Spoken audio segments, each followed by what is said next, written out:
Okay, so once your paper is dry, you can start with the next step. You can always speed things along too by using a hair dryer. So I am gonna, because this paper's still a little wet, but I'm gonna go ahead and dry it a little bit.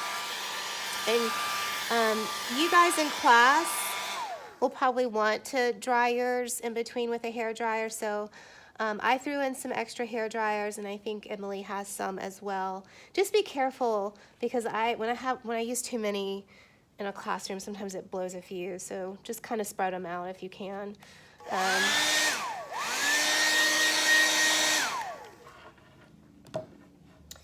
And then the next step is just to start adding text. So if you have a sketchbook, I like to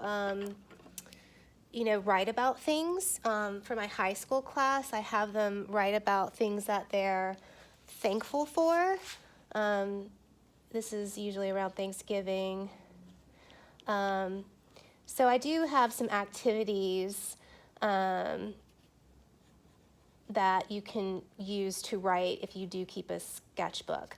Another thing I like to do is do like a novel or my favorite story, and so I'm going to do Alice in Wonderland. I'm already spelling Wonderland wrong. But this might be fun for some of you, and cross it out. Like that will add even more dimension to your drawing. But you can just write down different things. You could write about a person you admire, and I think it's a nice way to, if you're having like artist block, to just kind of go through this process of writing. And I call it layers of life with my high school kids.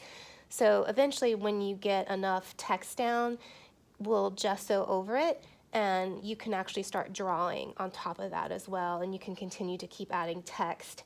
So I would play around with different handwriting. I would play around with size. Some of you might be graphic design, and this might be a good opportunity to play around with typography.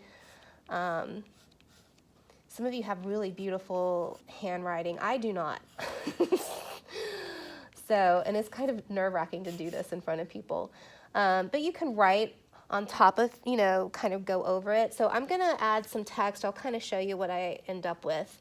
And then you guys can be doing that too.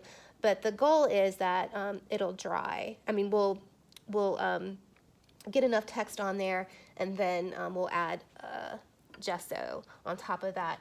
Some other mediums. This is an ebony pencil. I think this is a nice one to use.